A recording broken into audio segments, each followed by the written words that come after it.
प्यारे विद्यार्थियों, NTSC ਦੇ ਇਸ ਨਵੇਂ ਸੈਸ਼ਨ ਵਿੱਚ ਸਭ ਤੋਂ ਪਹਿਲਾਂ ਤੁਹਾਡਾ ਸਵਾਗਤ ਹੈ। NTSC ਵਿੱਚ ਜਿਵੇਂ ਕਿ ਤੁਸੀਂ ਜਾਣਦੇ ਹੋ, ਦੋ ਕਿਸਮ ਦੇ ਪੇਪਰ ਹੁੰਦੇ ਹਨ, ਇੱਕ ਮੈਟ, ਇੱਕ ਸੈਟ। ਆਪਾਂ ਸੈਟ ਵੱਲ ਵਧੀਏ। ਸੈਟ ਵਿੱਚ ਬੇਟਾ ਅੱਗੇ 3 ਸਬਜੈਕਟ ਆਉਂਦੇ ਹਨ, ਸਾਇੰਸ, ਮੈਥਸ ਐਂਡ SST। ਹੁਣ ਸਾਇੰਸ ਵਿੱਚ ਵੀ ਜੇ ਅੱਗੇ ਦੇਖਿਆ ਜਾਵੇ ਤਾਂ ਫਿਜ਼ਿਕਸ, ਕੈਮਿਸਟਰੀ ਐਂਡ ਬਾਇਓ, ਇਹ 3 ਸੈਕਸ਼ਨ ਆਉਂਦੇ ਹਨ। ਤਿੰਨਾਂ ਸੈਕਸ਼ਨ ਦਾ ਟੋਟਲ ਸਕੋਰ ਬਣਦਾ ਹੈ 40 ਨੰਬਰ। ਇਹ ਤਿੰਨੇ section physics, chemistry, bio 9th ਅਤੇ 10th ਨੂੰ ਮਿਲਾ ਕੇ ਬਣਾਏ ਜਾਂਦੇ ਹਨ। ਮਤਲਬ 9th ਅਤੇ 10th ਦੋਹਾਂ ਕਲਾਸਾਂ ਦਾ ਸਿਲੇਬਸ ਇਸ ਵਿੱਚ ਤੁਹਾਨੂੰ ਆਏਗਾ, ਬਟ ਪੂਰਾ ਸਿਲੇਬਸ ਨਹੀਂ ਆਏਗਾ ਬੇਟਾ। ਇਸ ਸਿਲੇਬਸ ਵਿੱਚੋਂ ਕੁਝ ਸਿਲੈਕਟਡ ਆਈਟਮਸ ਹੀ ਸਾਨੂੰ ਸਿਲੇਬਸ ਵਿੱਚ ਆਉਣਗੇ, ਕੁਝ ਸਿਲੈਕਟਡ ਚੈਪਟਰ ਸਾਨੂੰ ਸਿਲੇਬਸ ਵਿੱਚੋਂ ਆਉਣਗੇ। ਤਾਂ ਆਪਾਂ ਕੋਸ਼ਿਸ਼ ਕਰਦੇ ਹਾਂ 9th ਤੋਂ ਸ਼ੁਰੂ ਕਰੀਏ, ਜਿਹੜਾ ਕਿ ਤੁਸੀਂ ਆਲਰੇਡੀ ਪਿਛਲੇ ਸਾਲ ਪੜ੍ਹ ਚੁੱਕਿਆ ਹੈ। 9th ਕਲਾਸ ਦੇ ਸਾਡੇ ਸਿਲੇਬਸ ਵਿੱਚੋਂ NTSC ਨਾਲ ਕੰਸਰਨਡ ਪਹਿਲਾ ਚੈਪਟਰ ਜੋ ਹੈ ਬੇਟਾ, ਉਹ ਹੈ ਸਟਰਕਚਰ ਆਫ ਐਟਮ। ਵੈਸੇ ਤਾਂ ਆਪਾਂ ਬੇਟਾ ਛੋਟੀਆਂ ਕਲਾਸਾਂ ਤੋਂ ਸਟਾਰਟਿੰਗ ਫਰੋਮ 5th ਪੜ੍ਹਦੇ ਆਏ ਹਾਂ ਐਟਮ ਕੀ ਹੁੰਦਾ ਹੈ। ਸਾਨੂੰ 5th 'ਚ ਦੱਸਿਆ ਗਿਆ ਸੀ ਕਿ ਕਿਸੇ ਪਦਾਰਥ ਨੂੰ ਬਣਾਉਣ ਲਈ ਇੱਕ ਛੋਟੇ ਤੋਂ ਛੋਟਾ ਜੋ ਕਣ ਹੁੰਦਾ ਹੈ ਉਹ ਐਟਮ ਹੁੰਦਾ। ਜਿਉਂ-ਜਿਉਂ ਅਸੀਂ ਵੱਡੀਆਂ ਕਲਾਸਾਂ 'ਚ ਜਾਂਦੇ ਹਾਂ, ਸਾਡੇ ਤੋਂ ਇਸ ਦੀ ਵੱਧ ਡਿਟੇਲ ਐਕਸਪੈਕਟ ਕੀਤੀ ਜਾਂਦੀ ਹੈ, ਖਾਸ ਕਰ ਜਦੋਂ ਤੁਸੀਂ NTSC ਸੈਕਸ਼ਨ ਲਈ ਕੰਪੀਟ ਕਰਦੇ ਹੋ। ਤਾਂ 9th ਕਲਾਸ ਦੇ ਨਾਲ ਕੰਸਰਨਡ ਸਿਲੇਬਸ ਵਿੱਚੋਂ ਜੇ ਅਸੀਂ ਐਟਮ ਦੀ ਗੱਲ ਕਰੀਏ ਤਾਂ ਅਸੀਂ ਥੋੜ੍ਹਾ ਜਿਹਾ ਹਿਸਟਰੀ 'ਚ ਜਾਵਾਂਗੇ ਕਿ ਐਟਮ ਨੂੰ ਡਿਫਾਈਨ ਸਭ ਤੋਂ ਪਹਿਲਾਂ ਕਿਹਨੇ ਕੀਤਾ ਔਰ ਉਹਨੇ ਕੀ ਡਿਫਾਈਨ ਕੀਤਾ। ਸਭ ਤੋਂ ਪਹਿਲਾਂ ਤੁਹਾਡੇ ਸਿਲੇਬਸ ਦੇ ਅਕੋਰਡਿੰਗ ਬੇਟਾ ਥਾਮਸਨ ਸਾਇੰਟਿਸਟ ਸੀ ਜਿਸਨੇ ਐਟਮ ਨੂੰ ਡਿਫਾਈਨ ਕੀਤਾ। ਥਾਮਸਨ ਦੇ ਅਕੋਰਡਿੰਗ ਐਟਮ ਕੀ ਸੀ?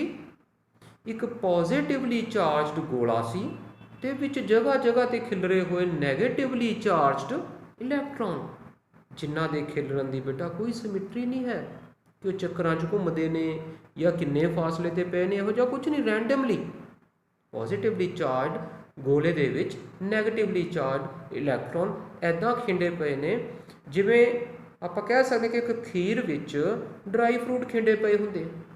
ਪੋਜ਼ਿਟਿਵਲੀ ਚਾਰਜਡ ਆਪਾਂ ਖੀਰ ਮੰਨ ਲੈਂਦੇ ਹਾਂ ਅਤੇ ਨੈਗੇਟਿਵਲੀ ਚਾਰਜਡ ਆਪਾਂ ਡਰਾਈ ਫਰੂਟ ਮੰਨ ਲੈਂਦੇ ਹਾਂ, ਵਿਦਾਊਟ ਐਨੀ ਸਿਮੈਟਰੀ, ਕਿਤੇ ਘੱਟ ਪਏ ਆ ਕਿਤੇ ਜ਼ਿਆਦਾ ਪਏ ਆ।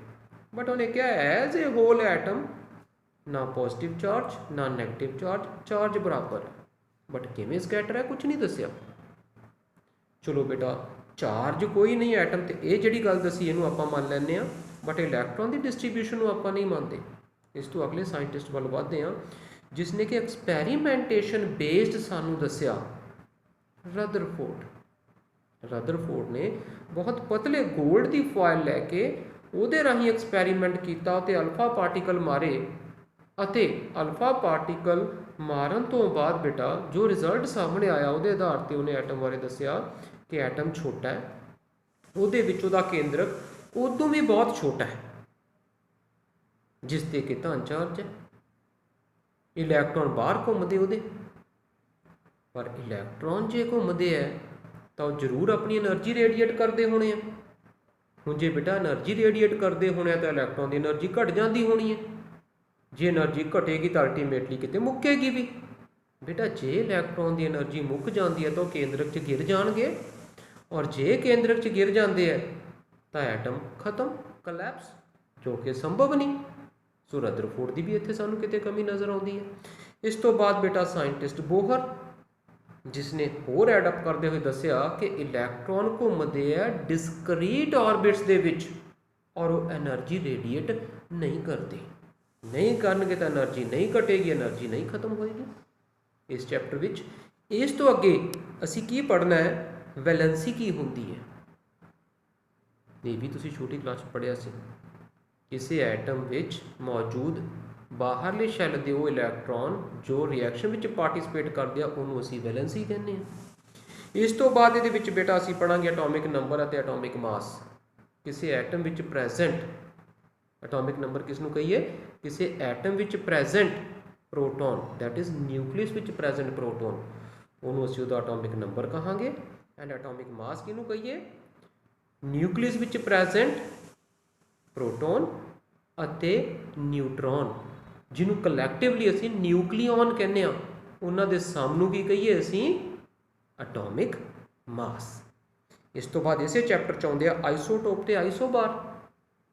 ਆਈਸੋਟੋਪ ਕੀ ਨੇ, atomic number same element the but mass different.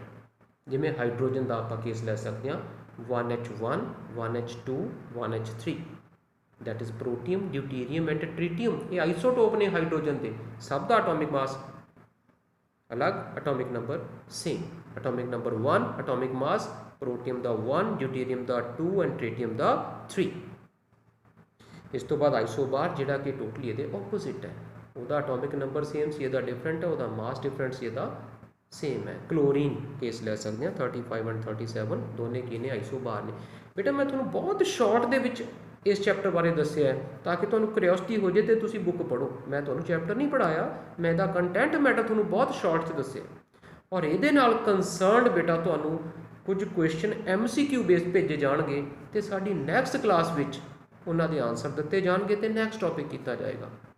Hopefully ਤੁਸੀਂ ਇਸ ਚੈਪਟਰ ਨੂੰ ਪੂਰਾ ਥੋਰੋਲੀ ਪੜ੍ਹੋਗੇ। ਜੋ ਮੈਂ ਚੀਜ਼ਾਂ ਦੱਸੀਆਂ ਇਹਨਾਂ ਦੀ ਡਿਟੇਲ ਇਸ ਚੈਪਟਰ 'ਚ ਹੈ, ਥੋਰੋਲੀ ਪੜ੍ਹੋਗੇ ਅਤੇ ਨੈਕਸਟ ਕਲਾਸ 'ਚ ਆਪਾਂ ਫਿਰ ਇਹਦੇ ਬਾਰੇ ਡਿਸਕਸ ਕਰਾਂਗੇ।